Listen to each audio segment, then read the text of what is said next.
boleh gunakan AI, tapi at the same time kita kena tahu apa yang kita buat. Dunia akademik hari ini sedang berhadapan dengan satu masalah yang membimbangkan. Di sebalik deretan keputusan A+, wujud satu realiti gelap yang disembunyikan daripada pandangan umum. Kajian ini dijalankan berdasarkan 3 objektif kajian berkaitan A+ tanpa usaha. Realiti gelap dunia akademik pelajar. Objektif yang pertama ialah mengenal pasti tahap integriti akademik pelajar. Kedua, menguraikan cara meningkatkan kemahiran agar grade A+ tidak hanya di atas kertas. Yang ketiga, menganalisis pemahaman konsep etika akademik. Sekelintir pelajar mengambil jalan pintas seperti mencari kerja orang lain dan bergantung sepenuhnya pada AI.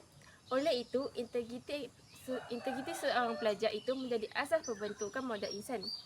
Untuk berjaya, pelajar perlu mempunyai kemahiran yang kukuh bukan sahaja cemerlang di atas kertas.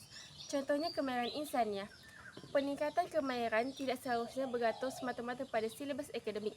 Dengan menerapkan pelbagai kaedah, pelajar akan lebih bersedia untuk membina keyakinan diri yang tinggi melalui usaha yang nyata. Para penonton sekalian, dalam satu kajian, didapati 100% pelajar IPTE faham integriti secara teori. Tetapi, mengapakah 80% daripada mereka mengakui pernah buat plagiarism secara digital? Itulah yang dinamakan paradoks etika. Marilah kita sama-sama bincangkan isu integriti pelajar di IPTE. Antara salah laku yang dikenal pasti ialah menyalin tugas orang lain, melakukan plagiarism digital, memalsukan data makmal dan juga menggunakan sijil sakit palsu. Persoalannya, mengapa perkara ini berlaku? Antara faktor utama ialah tekanan untuk mendapatkan grade yang tinggi, pengurusan masa yang lemah dan juga sikap ingin mencari jalan mudah. Jika dibawa ke alam pekerjaan, ia boleh menyebabkan masalah yang lebih besar seperti penipuan, pecah amanah dan rasuah. Jadi, apakah pengajaran yang kita boleh ambil? Kejayaan sebenar bukanlah memperoleh A+ dengan apa cara sekalipun. Sebaliknya, kejayaan yang paling bernilai dicapai melalui usaha, jujur dan integriti. Saya tinggalkan anda dengan satu persoalan. Jika keputusan yang cemerlang diperoleh melalui penipuan, adakah ia masih satu kejayaan? Isu utama dalam kajian ini ialah kurangnya penguasaan kemahiran insaniah dalam kalangan pelajar. Kronologi kes ini bermula dengan penurunan kadar kebolehpasaran graduan sebelum dan semasa pandemik COVID-19. Perintah Kawalan Pergerakan menyebabkan banyak program pembangunan kejayaan universiti terkendala, sekaligus menjejaskan peluang pelajar untuk meningkatkan kemahiran insaniah mereka. Kes ini berlaku apabila graduan menghadapi kesukaran menerusi pasaran kerja kerana kekurangan penguasaan kemahiran insaniah seperti komunikasi, kepimpinan dan kerja berpasukan. Majikan pula menetapkan syarat yang tidak realistik.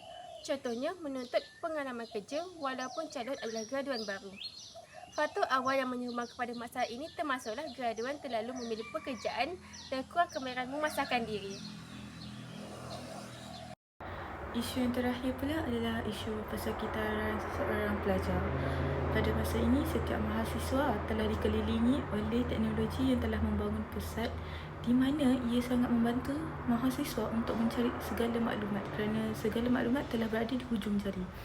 Namun, ini telah memberikan impak yang buruk kepada mahasiswa juga. Hal ini dikatakan demikian kerana mahasiswa akan berasa malas untuk berusaha mencari maklumat dengan sendirinya seperti mentelaah buku, mencari di perpustakaan tentang maklumat yang perlu dicari ataupun mengkaji sendiri. Mereka lebih memilih untuk mencari di Google dan mempercayai segala maklumat yang telah diberikan di dalam media sosial tersebut. Sebagai contoh, mereka menggunakan AI iaitu Artificial Intelligence secara 100% untuk melakukan setiap eksperimen dan tugasan mereka. Selepas meneliti isu-isu yang telah dihuraikan, terdapat beberapa langkah yang kita boleh praktikkan.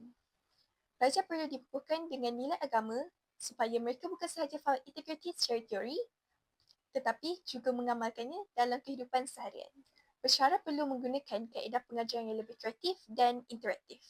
Hubungan yang baik antara pesara juga amatlah penting untuk meningkatkan motivasi dan mengurangkan masalah konten kelas. Pihak universiti perlulah memberi pendedahan tentang etika akademik dan plagiarism kepada semua pelajar. Isu A+ tanpa usaha ialah 3 gelap dunia akademik pelajar dapat diselesaikan dengan meningkatkan kemahiran insaniah dalam diri pelajar. Untuk meningkatkan kemahiran insaniah, pelajar perlu aktif menyertai program kepimpinan, kesukarelawanan dan pengucapan awam. Penglibatan pelajar dalam program kepimpinan terbukti menjadi salah satu cara berkesan untuk meningkatkan kemahiran insaniah mereka kerana program ini membantu mereka memperoleh input baru dan nilai-nilai murni. Penglibatan pelajar dalam kursus pengucapan awam mampu membina keyakinan dalam diri pelajar. Oleh itu, pelajar perlu berkomunikasi. Dengan berkomunikasi, pelajar mampu meluaskan rangkaian dan mencipta hubungan yang baik dengan pelbagai pihak. Kemahiran berkomunikasi sangat penting untuk memastikan segala urusan kerja menjadi lancar. Akhir sekali, pelajar perlu melibatkan diri dengan program kesukarelawanan. Penglibatan pelajar dalam program kesukarelawanan memberi kesan terhadap pembangunan kemahiran insaniah kerana ia mampu melatih pelajar bersikap tidak mementingkan diri sendiri, berdisiplin dan mempunyai empati di antara satu sama lain. Bagi mengatasi permasalahan berikut, ibu bapa dan tenaga pengajar boleh membantu dalam mengawasi hasil kerja pelajar dengan cara menyimak serta menyaring semula maklumat yang telah didapati oleh pelajar. Hal ini bagi mengelakkan pelajar terlalu bergantung dengan maklumat yang telah diberikan oleh AI ataupun maklumat yang telah diberikan di dalam media sosial secara 100%. Dan rakan-rakan juga boleh memberikan sokongan secara positif untuk membuatkan seseorang pelajar itu lebih bersemangat ataupun lebih rajin untuk berusaha mencari maklumat secara sendiri tanpa mengharapkan bantuan daripada media sosial. Dalam surah Ali Imran ayat 188, ayat ini menunjukkan realiti gelap dunia akademik pada zaman kini yang hanya berorientasikan grade atas kertas. Allah SWT memberikan amaran yang berupa azab yang pedih terhadap mereka yang gembira dengan tipu helah mereka sendiri. Selain itu, orang-orang yang mahu dipuji atas usaha yang mereka tidak pernah lakukan. Sifat culas ini dahulunya merujuk kepada golongan munafik dan juga ahli kitab. Tetapi hari ini ia menjadi cerminan yang tepat kepada budaya meniru, mempelagiat, menjadi parasit atau lebih dikenali sebagai free rider atau membayar ghostwriter demi mencapai sekeping grade A+. Namun, adakah Islam melarang kita gembira dengan kejayaan? Melalui hadis riwayat Bukhari nombor 4568, Ibnu Abbas radhiyallahu anhu menjelaskan bahawa Islam tidak pernah sama sekali melarang seorang pelajar untuk berasa gembira, asalkan grade itu datang daripada usaha yang jujur. Malah, pejabat mufti wilayah persekutuan menyatakan dengan tegas bahawa meniru dalam peperiksaan adalah haram dan berdosa besar.